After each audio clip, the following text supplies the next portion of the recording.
Good evening, everyone. Welcome to the Meaningful Jewish Living series, which is covering all sorts of topics within Judaism. And we've been spending time on Shabbat, the Jewish day of rest, rules, and Cholent. And we're up to lesson 3, which is we're up to the Cholent. And that's why the pictures on the sources begin with Cholent. And I will explain momentarily what's going on here. Really what we have attempted to do in these sessions is to cover the idea of rest, the idea of celebrating Shabbat in the way of the positive mitzvot of Shabbat, the fact that it's meant to create and engender a very special religious experience. And that religious experience is enjoyable and it's beautiful and wonderful and spiritual. And at the same time comes with a number of rules and regulations or rituals that guide that type of celebration of Shabbat. Last week we talked about the rules, the don'ts, the negatives of Shabbat. If the first week was about Zachor, remember and celebrate Shabbat, last week it was about the Shamor, the safeguard, the keep, the observe. In particular, the 39 categories of work and the various outgrowths of that conversation, how it pertains to the things that we don't do on Shabbat. Right? People have an immediate association with we don't kindle a fire, or we don't cook, or we don't use electricity. All true, but it's part of a larger system of rules and obligations of Shabbat. And so here, as you can see on the images, this week we're up to the Cholent. And what I hope to accomplish in our time together this evening is to discuss the lived experience of Shabbos, the lived experience of how do we celebrate Shabbos? Right now it's Thursday night. Some people, by the fact that they are hiding behind Zoom and have their cameras off, might be cooking for Shabbos as we speak. So for some people, the challah dough is rising. For some, they're cutting the vegetables or getting underway. And I want to talk about the lived experience of Shabbat and use these images to spark that conversation. Also, for those of you who were with us last week, I certainly encourage people, if you have questions, specific questions about Shabbos that have not yet been covered,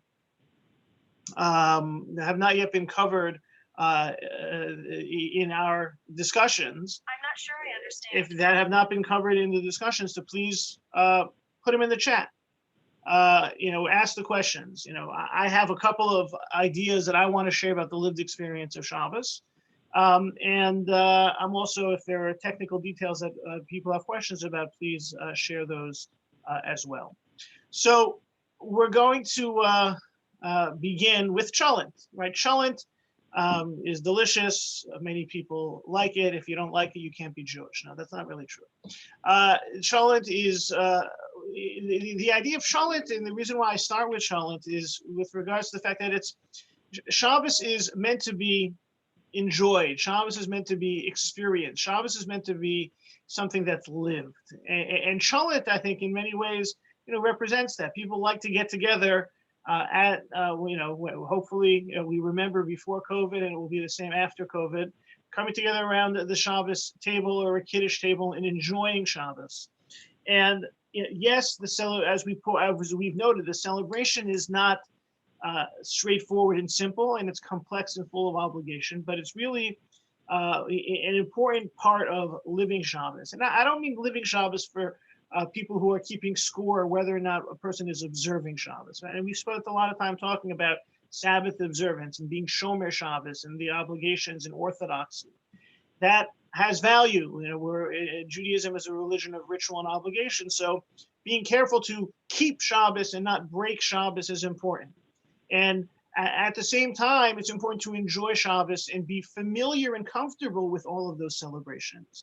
And I'd like to hopefully focus on a little bit more of the depth of those rituals so that, we can remind ourselves of how beautiful the Shabbos is, to maybe learn some of the details of those rituals or be reminded of some of the details of those rituals. And if that prompts questions about other elements of Shabbos, so be it. And so, let's start with Cholent. image of Cholent in a crock pot. And as we discussed briefly last week when we talked about hot food on Shabbos, and you can see the early images, first images here are of a crock pot of Cholent, of a hot plate, and of an urn. Sometimes more often, more and more these days, when people are trying to observe Shabbos, one of the first things to go so that they don't make any mistakes is to, okay, no, how do you have hot foods on Shabbos day, on Saturday? Oh, we just have cold food on Saturday because it's complicated. And we discussed Friday, you have the residual heat, which allows for food to be hot Friday night. But how do you have residual heat when it comes to Saturday? So you have it by Cholent, you have it by a hot plate, you have it by an urn. And I can tell you that one of the most inviolate rules in my home before Shabbos is that you have to make sure that the urn is turned on, because otherwise my wife can't have coffee. And so it's most important. You got to have, nothing else really matters. Food, as long as you have the hot water for coffee. It's not just her, we all like coffee. But it's this idea of remembering that part of our Shabbos celebration is to recognize that the rules allow us to engage in certain activities that provide us with the ability to have the things that we enjoy.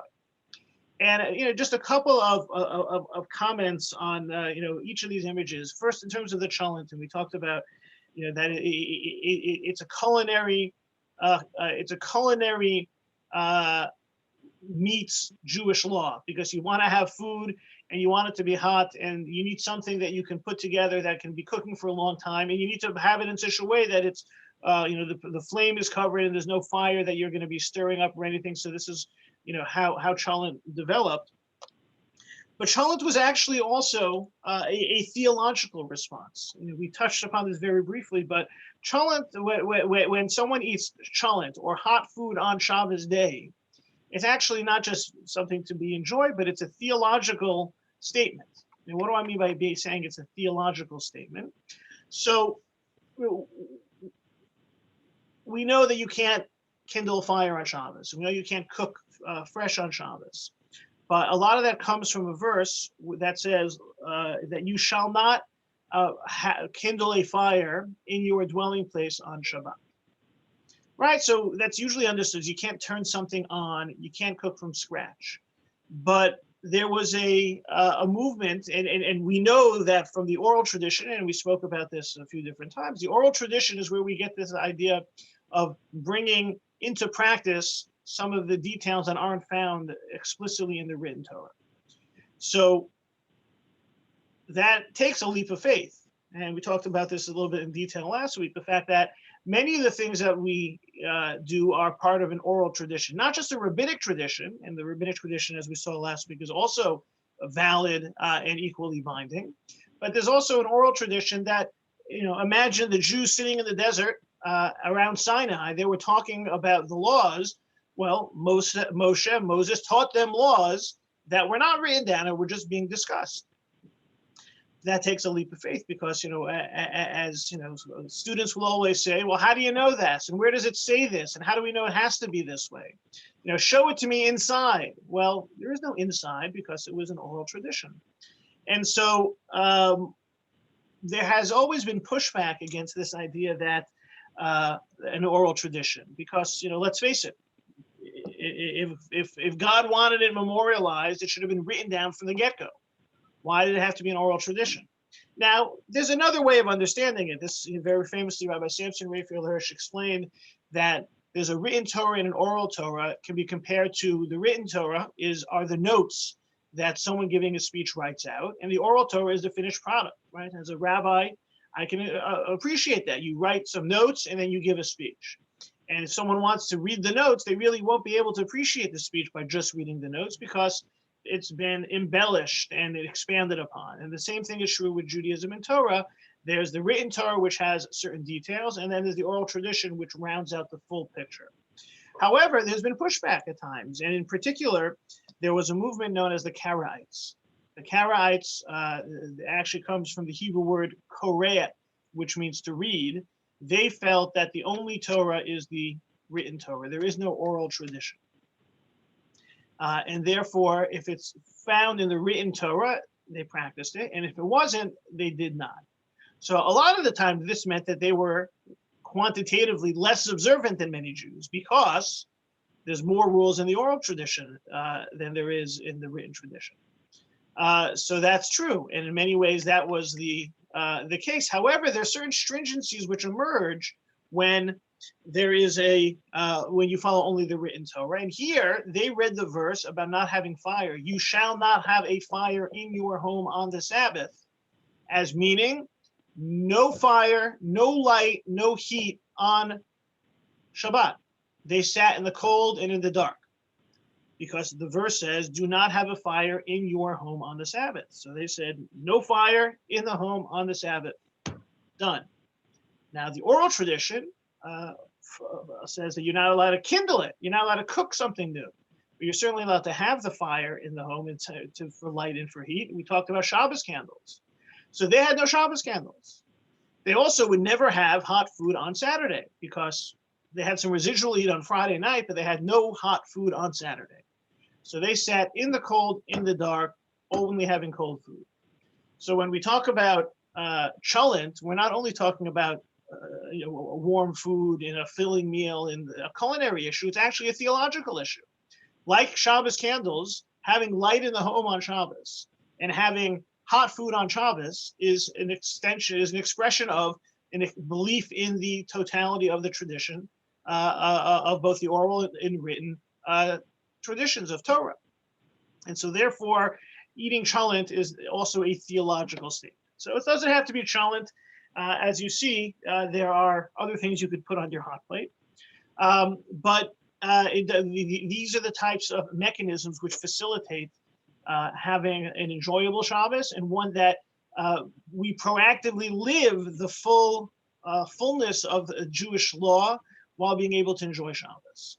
And I have the picture that you have here of a hot plate identifies, one of the ways that's one of the popular ways now to have hot food on Shabbos. As we discussed, you can't have a fire that can be adjusted, so you have a hot plate that either has one setting or the setting is covered. And also, the reason why the hot plate is popular now is that for reasons which we won't fully explore right now, the hot plate is the easiest type of thing to use to reheat food on Shabbos. You may think that you can use an oven that just set at a temperature that you won't touch. It's not that simple. Some of you may be imagining having seen a covering over a burner. It's called a blech in Yiddish. Some people like to use that. So suffice it to say, you'll have to take this one on faith from the rabbi. Using an electric hot plate is the easiest way to have some form of heat in which to reheat or heat up already cooked food without any type of issue. You take the food out of the fridge, you put it on the hot plate, you're good to go. Depending on how hot the hot plate gets, it might not be usable for liquid foods, but certainly anything that is solid can be heated up on Shabbos. Of course, keep in mind, safety is important. It's always important to be safe. And sometimes you'll read about situations of fires that start. Sometimes in the Jewish community, when we were worried about having hot food, we also have to be worried about the safety. And that's why, especially when it comes to Shabbos candles or Hanukkah candles or having hot food on Shabbos, it's something that we need to be careful about and sensitive towards. The other reason I picked the picture of the urn with the coffee cup is that it's not always that simple in terms of the heating of the food. So, for example, it's probably less ideal to put your coffee in the coffee cup, your instant coffee, and put the water directly onto the coffee, because it's in a way you're kind of cooking the coffee if you do it that way.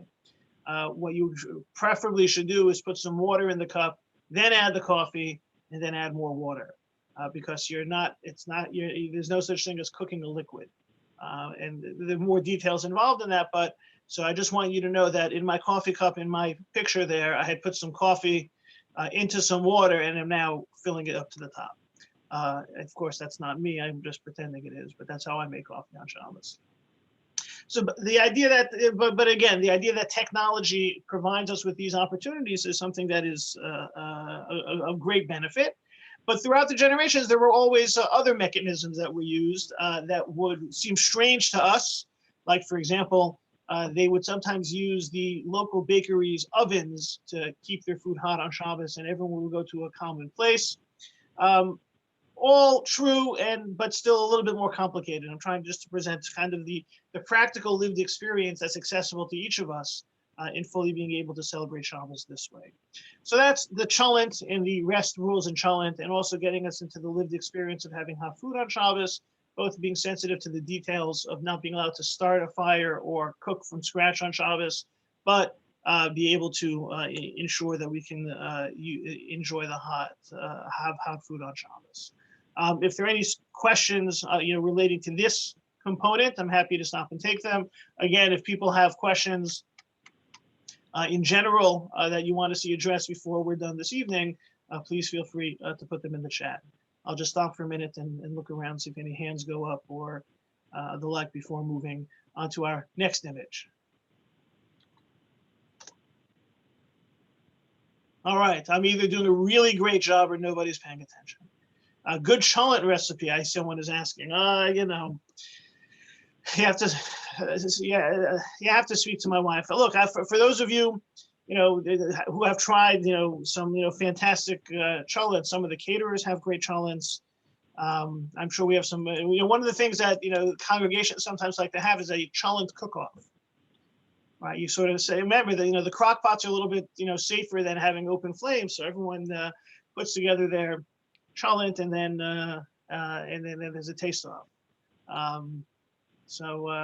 Look, I think it's often about. I think a nice Cholent always has some barley, some meat, some potato, some onion. Some people love beans. I don't really like beans in the Cholent. I think that, but it's a matter of taste. I'm a big fan of kishka, right? Kishka that they sell. Kishka is called kishka because kishka means intestines. It's not intestines that you're putting in the Cholent. They used to actually take the flour and the spices and the oil and the beef fat and put it in the skin of the intestine. They don't do that either anymore. But it goes back to when they used to do things that way. Remember, we also spoke about how Cholent was really a way to economize and stretch one's food budget by all types of different things all mixed together. So they used to eat whatever they could from the animal, also including the intestines. But that's my Cholent issue. Someone says, is there an issue of placing the lid back on the crock pot? So that's a very good question. In general, one should be careful that if you remove the crock pot first, it shouldn't. You should really either try to hold it with one hand while serving the Cholent and then putting it back on.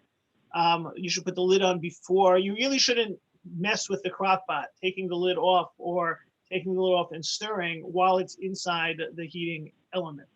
You can remove it from it, put it down, either hold it with one hand, take the lid off and stir, or and then put it back, or you can put it down on something that's with the intention that it's going to go back on. You also don't want to let it cool completely before putting it back on. It has to remain warm with your intent to put it back on, and you shouldn't mess with anything in the Cholent while it's on the heating element.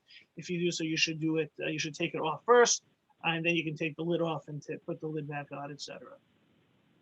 All right, so that is on the Cholent and the heating, and if other questions come up, please, like I said, let them continue to flow. We're moving now. What you have there is a picture of what's called the NCSY bencher, and I think that one of the aspects of living the Shabbos experience is to be familiar with the more common rituals and blessings of Shabbos. Some of the introductory songs on a Friday night, Shalom Aleichem, or Eshes Chayil, Woman of Valor. By the way, people are thinking Woman of Valor is for your wife. Absolutely.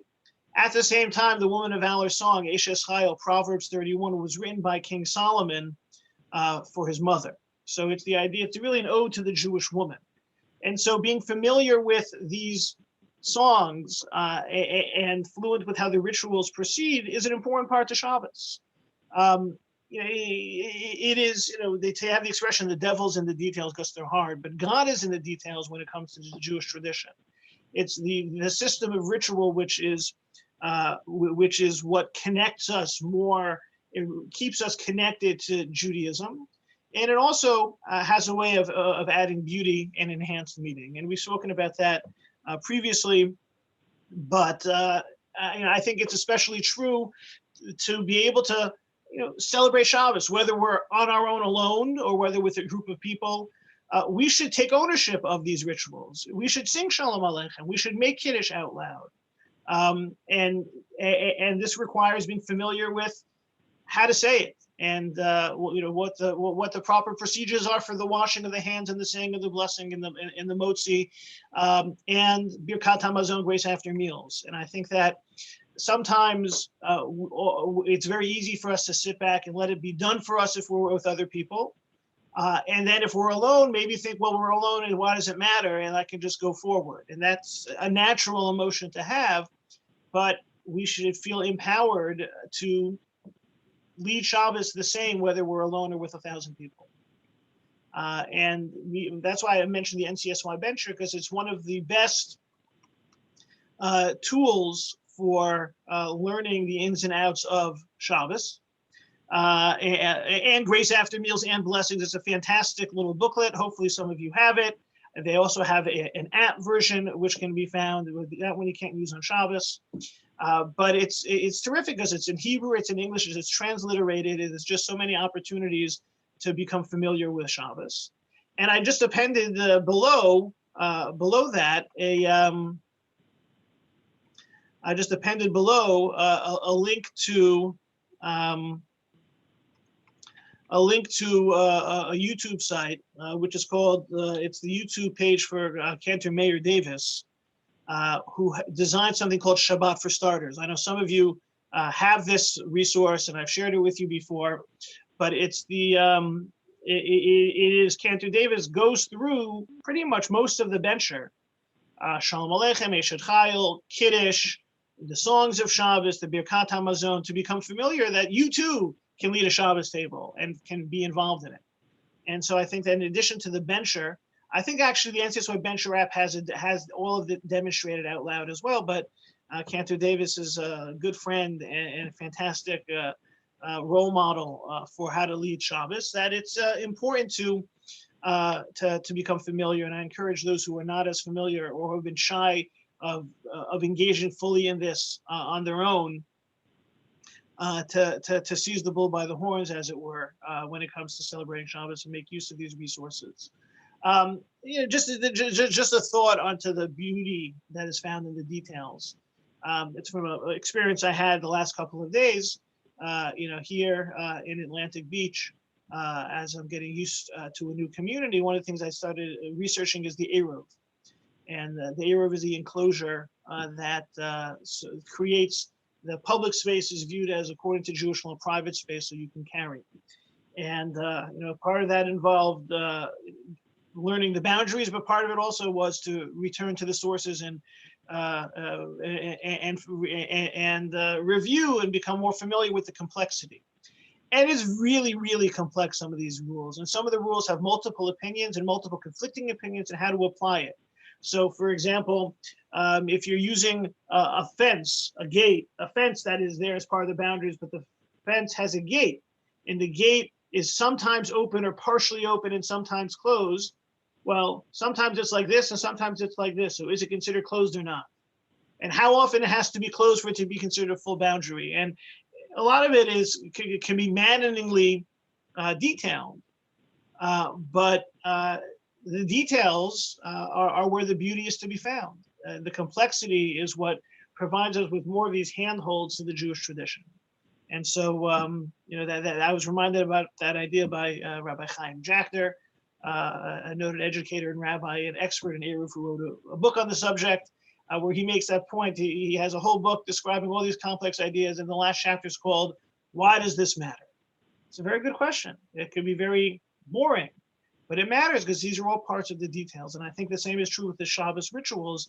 Yes, there's a lot of detail in terms of the cooking and the reheating and how to get things done, but we should also take seriously the proactive rituals of leading a Shabbos leading a Shabbos table, whether it's other people or just for ourselves, to take the lead in these things, become familiar. Sometimes we would joke at Friday night dinners that when it was time to sing Eshes Chayil, we would invite all those who had just recently gotten married or were engaged to be the ones to have a solo and lead, because they're the ones who it matters for. They have to be able to impress their fiance or new bride. And it was tongue in cheek, and we were of course joking, but each of us should try and take ownership of these rituals, that we would be willing to do them out loud and in public, in an effort to meaningfully engage. And that takes us, if there are any questions, please feel free to raise your hand and put in the chat. Just want to tell you, that's why I have the Kiddush cup, the Havdalah set, and the Challah.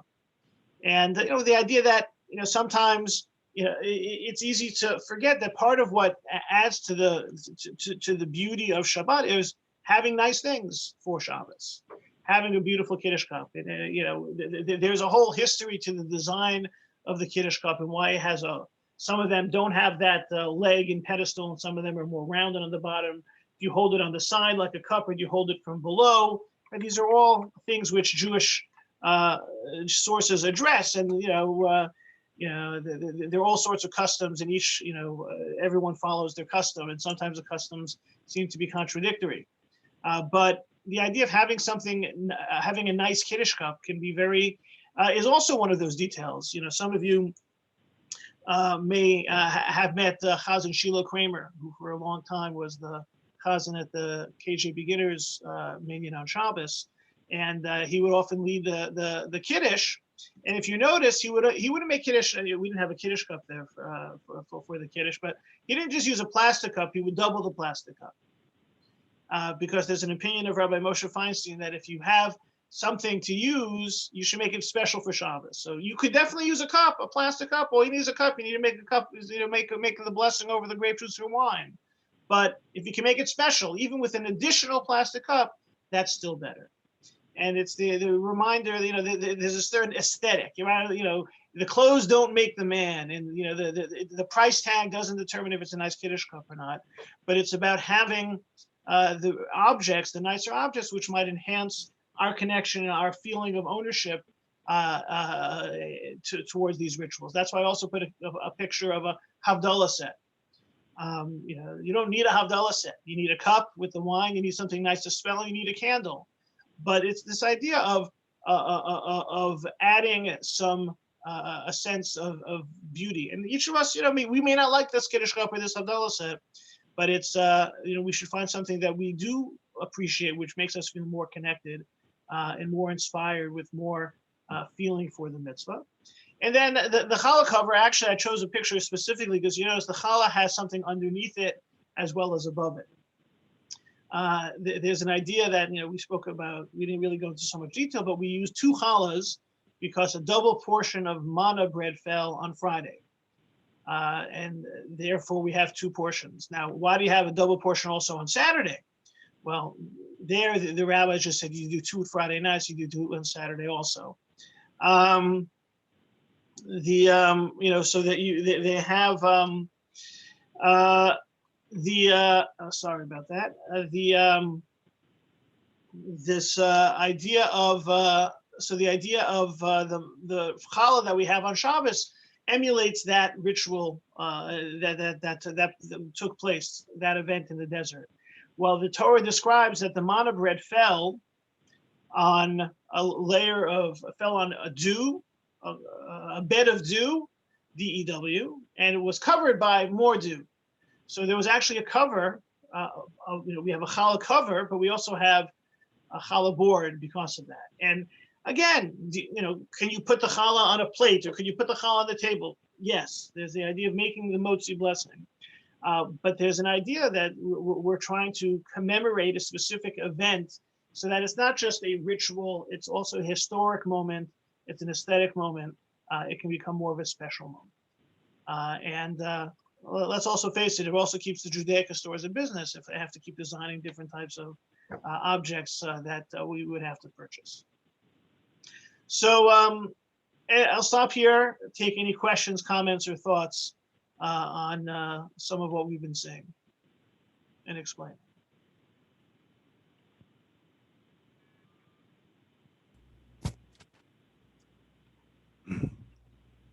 Rabbi Wansak. Yeah. I have a real quick question that's not directly related. Why can you not take an offer, or why can you not accept a ride in a car on Shabbos? Sure. So the idea of um,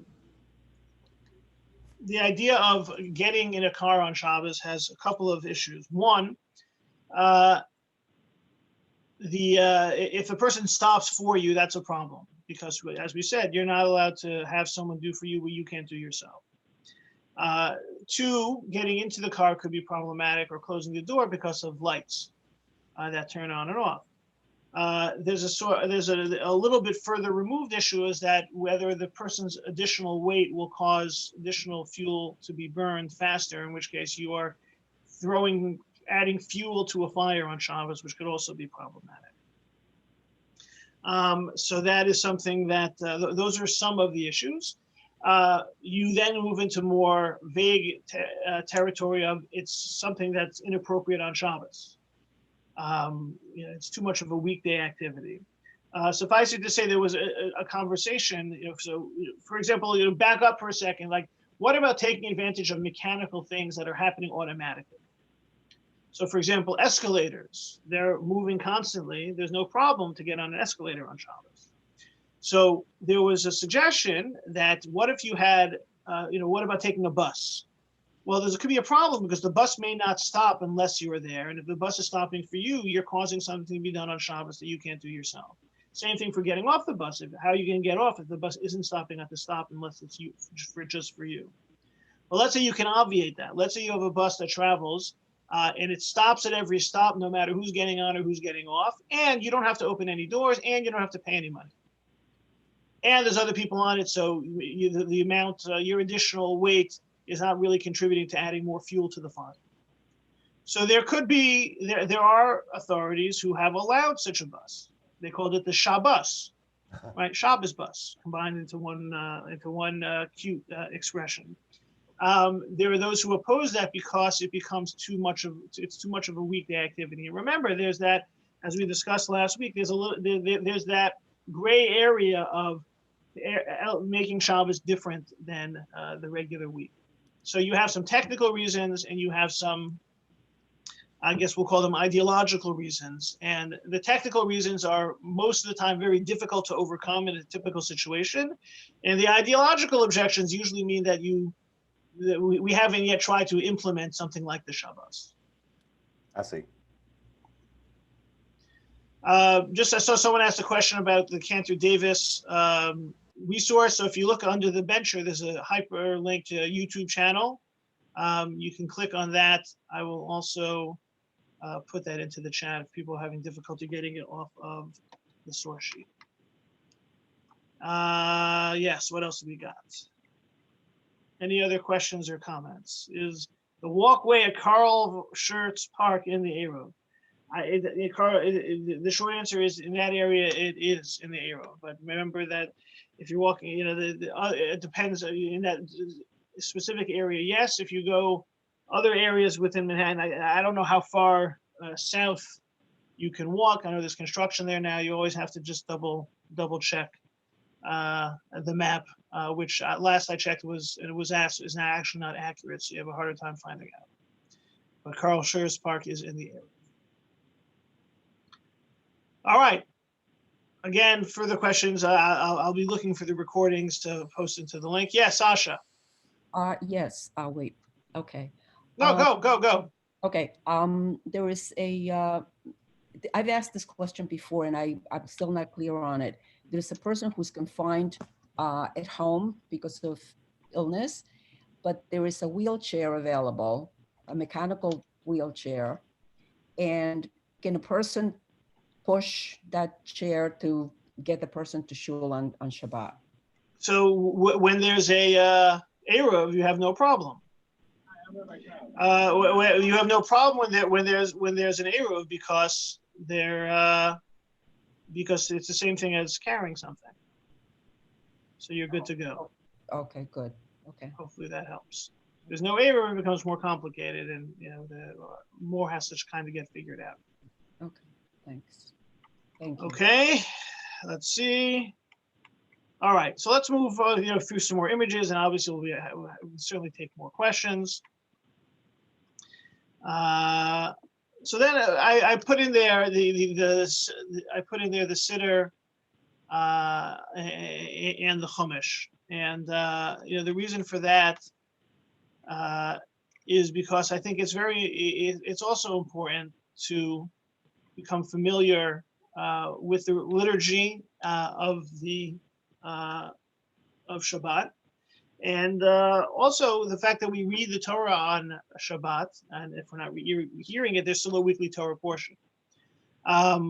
So I mentioned the Koren Ani Tefillah Shabbat Siddur. Some of you may be familiar with that. They use it at the KJ Beginners program. The Arch Scroll Stone Chumash, which is used throughout the Jewish world, the Orthodox community. There are other Chumashim, which are great. The Stone Chumash still is uniquely a useful tool for becoming familiar with the weekly Torah portion. The Ani Tefillah Siddur has terrific explanation and inspiration. Similar to the Bencher, becoming familiar and engaging on our own with the Shabbos rituals, the Shabbos liturgy becomes critical.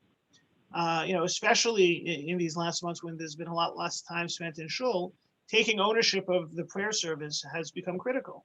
We don't get to hear the weekly Torah portion, so we should study the weekly Torah portion. There have been one of the questions which was asked was when you return to synagogue, should communities which haven't read the Torah in a number of weeks make up all that they've missed? Which got a little crazy because people were missing dozens of Torah portions, right? Last year we stopped towards the end of the second book of the Torah, book of Shemos, and most synagogues missed the entire book of Leviticus and most of the book of Numbers. So you're talking about 15, 20 Torah portions. I actually am aware of one minyan which got together. It was an outdoor private minyan which got together and spent 3 hours making up all the Torah readings which have been missed. The likelihood is it's not really a religious obligation to do so. I think this guy just wanted to brag about it afterwards. But it's like the Iron Man triathlon of Torah readings. So you have that. So you have that component, and but still, very often our experience with the liturgy and the Torah readings is it's being done to us. The cantor leads, the Torah reader reads. Maybe we have a role to play. We get called to do something in the synagogue, or we see the Torahs come out. But the goal is that no one should ever view themselves as spectators when it comes to the liturgy and the Torah reading. The liturgy is the chance for when the davening is when we talk to God, and the Torah reading is when God speaks to us. And it's meant to be an active experience. Especially the idea of reviewing the Torah portion. In many ways, one of the best methods of getting familiar with Jewish life is through a Shabbos morning service, because it combines the liturgy with the prayers. And as we said, prayer is an expression of our faith.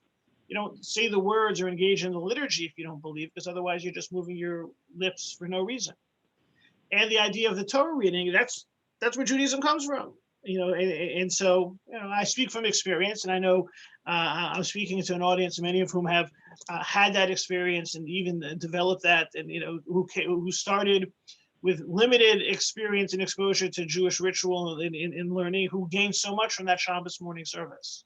So besides being vested in the fact that when it's safe for everyone to come back, I need people in the pews. My livelihood depends on it. But it's also the idea that there's certainly a lot of value in being familiar with the order of the siddur and the content within the Torah portions. And as I point out, just being familiar with the table of contents in a siddur, and just the brief structure of the order of the Torah, that's information, and knowledge is power, and more additional information and knowledge is built upon that. So I find it very helpful and useful, and think that these are terrific additions to anyone's Jewish library, and certainly in making Shabbos more meaningful I think you'll find that as well.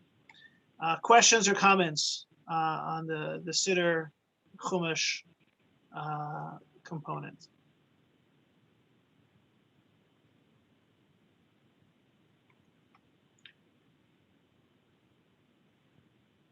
Okay, so we'll talk a little bit about the last images, and then, open mic night if everyone can ask all their questions.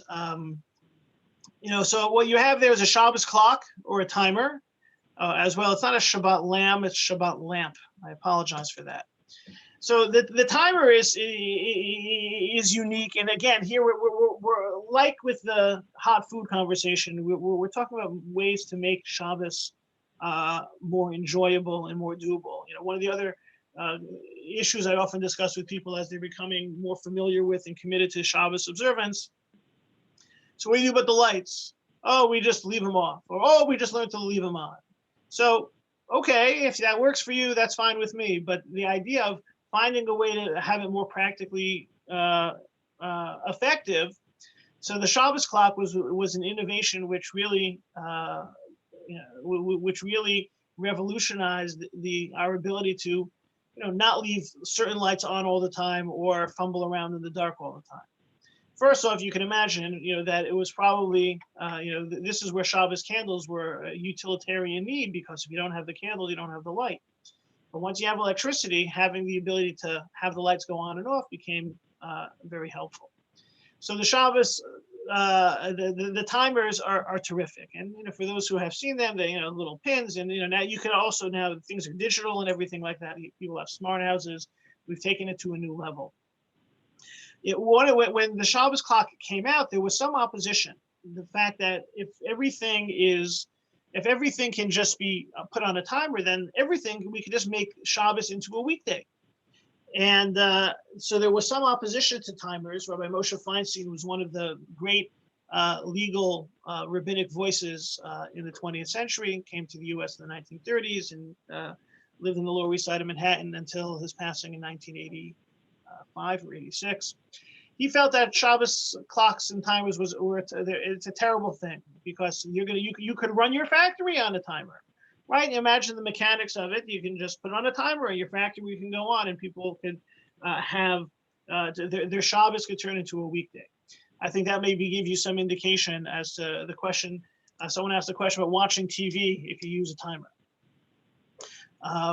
Well, do you really need to watch TV on Shabbos? Technically, if the TV is on or turns on with the timer, you're not doing anything wrong with the TV going on and off. You use the timer. But that was what Rabbi Feinstein was concerned about, that we'll take advantage of the timer and use it in ways that turn Shabbos more into a weekday. He felt that the only thing you could use the timers for were things that there was a long tradition of Jews making use of the services of non-Jews for, right? The term the term in Eastern Europe was the Shabbos guy, the non-Jew of Shabbos, who was used in synagogues and in communities for some larger purposes, for having lights and heat in the shul on Shabbos. You don't have the light and the heat, no one's going to come to shul on Shabbos. So we spoke a little bit about this at the end of last week's session, that generally speaking, whatever a Jew can't do, a non-Jew can't do for the Jew on Shabbos. An exception was carved out for mitzvah purposes.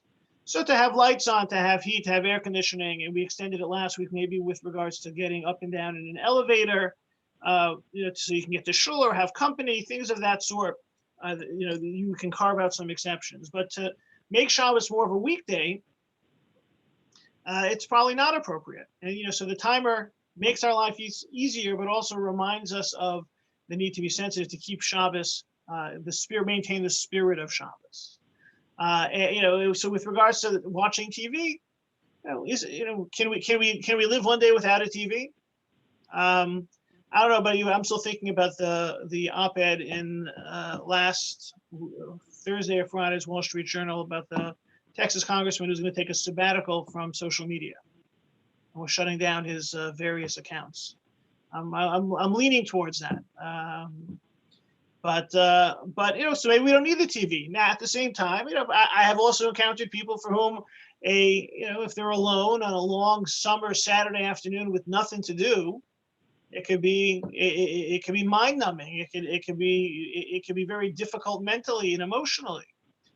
case like that, if the TV is on or a radio is on, or nothing gets adjusted, there's no technical violation. In that case, it's less the less of the spirit of Shabbos is lost in that type of a situation. But again, the timer has some certain technical advantages and opportunities, but it has to keep us sensitive to what's the most appropriate way to create this spirit of Shabbos. And that other image is what's called the Shabbos lamp. And the Shabbos lamp, and you can look at more about it online, the design is that basically you turn the top and the light, a cover covers the light. So, Shabbos clocks, you have to know when you want it on and off. But let's say you wake up at 3 a.m. and you can't sleep and you want to read. So you have the Shabbos lamp and you can just turn the top and all of a sudden there's light. So the light is covered or uncovered, not turned on or turned off. And I think that, here too, we see the dynamism of Jewish law and the fact that there's continued innovation and exploration of how to create the balance between the spirit of the law, the letter of the law, and taking advantage of modern technology to enhance our practical, technical observance of Shabbos, as well as our spiritual and theological connections with Shabbos. So this is, this is all comes from the Cholent, the lived experience of Shabbos, the taste of Shabbos, the spirit of Shabbos, the soul of Shabbos, the rituals of Shabbos, the beauty of Shabbos, that each of us has the opportunity to optimize and to maximize every single week. And since Thursday night is the beginning of Friday, it's Erev Shabbos, so it's a great time to have this conversation and to go into Shabbos with this conversation, hopefully. Keep coming back to this, and any questions that we have, we'll continue to explore. Like I said, if anyone has questions they'd like to cover, I'm happy to answer them. And I hope people have enjoyed this 3-week cycle on Shabbos. Stay tuned and check the website for upcoming sessions, and hopefully our meaningful Jewish living experiences can continue.